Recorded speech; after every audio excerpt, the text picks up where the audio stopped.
Hey, welcome to this episode of Happy in 15. Today, I'm here with Sami again. Again, yeah. And we're talking about why 80% of business productivity is actually lost by 13% of your tickets. And this is actually something that comes from our global IT benchmark. And you can actually find this from our website, all the graphs, all the data. But today, we're going to divide into an interesting thing that you found with your team. And it's about where to focus to actually save a lot of business productivity. And in this episode, even if you're now listening this in an audio format, we do have our YouTube channel as well. So you can go and check out the video version where you can actually see the graphs that we are talking about, or you can click on the report link that I put also on the show notes. But to first understand, what are we measuring with the HappySignals tool when we are talking about this data? So all our customers are continuously measuring the happiness of IT and the lost productivity of IT. And this really is from the end user's perspective. So how they feel about the service and also how much time they felt that they lost because of an IT incident and so on. Anything you want to add on this? Yeah, I think it's very important that people understand that these two questions are different, or let's say that people answer different questions when we're asking how happy they are with the service and what is that lost time. Because when you're estimating that happiness, you're really estimating and giving feedback for the service. Let's say you use service desk, you're estimating how well that agent helped you. It is not the effect of that problem that you had. But when you estimate the time, that really is the business criticality of it. How much time did I lose because of this? You might even rate the services quite high, and still you lost a lot of time. Yeah. So if you are searching for what to improve in the business efficiency, you should be more looking at the lost time than the happiness. But on the other hand, they correlate very, very heavily, as we have been talking in this episode before. Yeah. And to look at the next graph. So on this one, we can see that the division of where people are or how they kind of estimate their lost time is that either it's quite small, we are talking about maximum hour or two, or then it's really big, like 2, 3, 4, 5 days. And this data comes from almost 8 million responses from our database. And from the last 3 years. So this really is a interesting finding. Kind of, you have maybe heard that the average lost time per ticket is now 3 hours, 9 minutes. Yeah. But the average lost time is not a typical lost time, as you see from this graph. So typically you are losing less than 1 hour working time. That is 69% of all tickets. Yeah. And then if you lose more, you most likely are losing more than 1 day. Yeah. So this is not like the Gaussian, chart that usually have that in the middle you have the big mass. Actually, now in the middle, as you can see, you're totally missing. There's not many tickets that actually have 3 hours of average lost time. Yeah. So we are dividing these kind of lost times to 3 different zones. So less than 1 hour lost time, 1 hour to 8 hours, so kind of less than 1 day, and then more than 1 day. Yeah. And let's talk about that a bit later. But exactly, yeah. So when you start actually looking at from this kind of like where are the portion of the tickets coming from, this is actually where the episode got its name. That you can see that there's 69% of tickets that people are really happy with. Yeah. Then you have 90% of tickets where people are quite happy, and only 13% where they are unhappy. And this is like the big mass of tickets. This is like where they are the most happy, right? Yeah. So it's like the 69% here is when people are losing less than 1 hour. Yeah. And that 19% is from 1 hour to 8 hours. So less than 1 day. Yeah. And more than 1 day is that 13%. Yeah. And I think what we have been asked quite a lot now when we have been discussing this with our customers and prospects is that what is that 13% all about? Because if you really look at this from that perspective, that 69% is only, and really underlying, only causing 6% of the total lost time in all that 8 million, all our customers, that 80 million feedbacks. So, but that 13% is causing 80% of the lost time. Yeah. And our question to the whole industry, whole service management is that are we focused on that 13% enough? Yeah. And I think many organizations have been thinking that is it so that if the agent's motivation to meet the SLAs are not, if you don't meet the SLA, you drop the focus. And then you end up in that 13% and then you end up. But it might have an influence, but I'm not thinking that would be the main thing here. Yeah. These are for sure more complicated tickets. There is more reassignments behind them and so on. But still I would ask that if you want to really create value for your business, find out what are these 13% and focus on them when you are prioritizing tickets, for example. Yeah, true. Because if you want to create business value, focus on that 80%, not that 6%. So it's we're going to talk about this in more details in the next episode of how you can use this data to create more business value and how you use this in cost saving areas. But that is really the big question here. Do you know what are those 13%? And are you focusing on those, not only getting rid of those easy tickets? Yeah.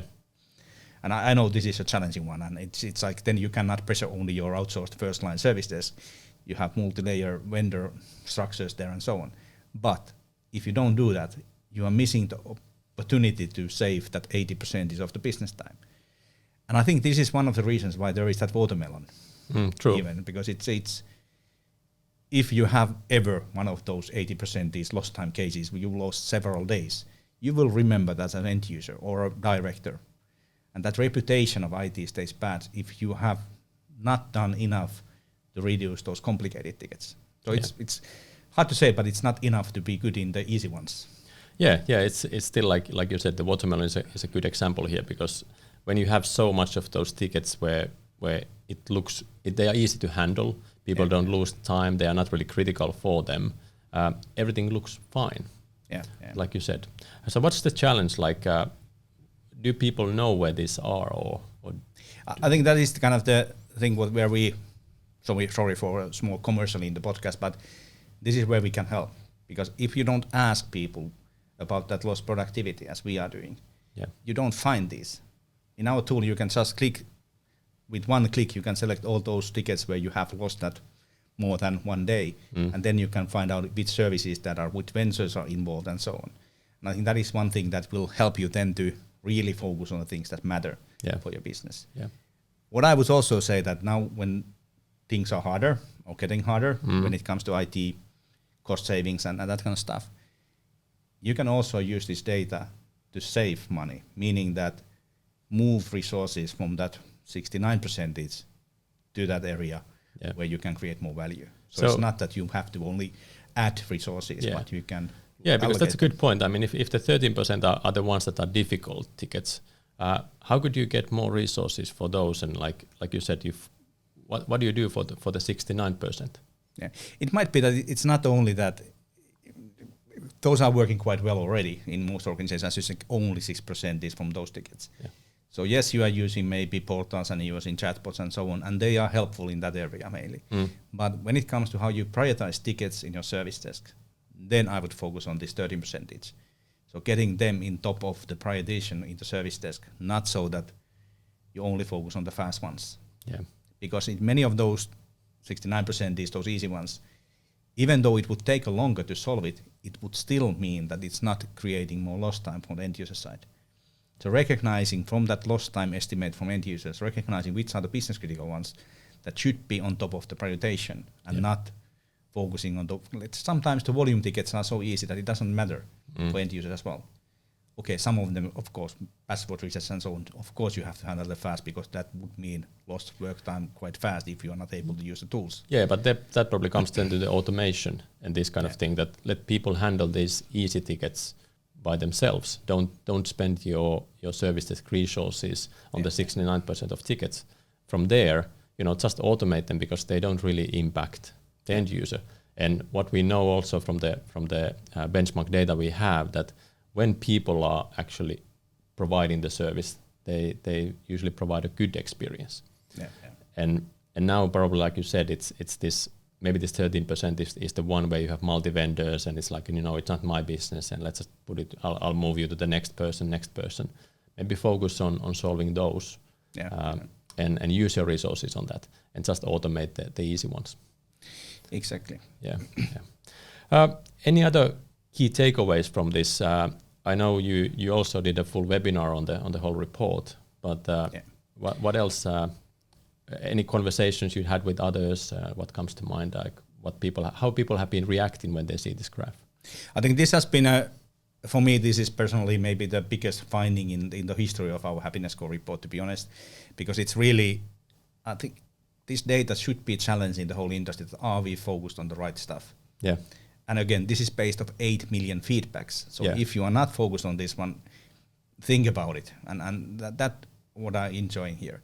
Of course, when you start to discuss about that 13%, is the first question from both MSPs and customers is that, what are those tickets? Yeah.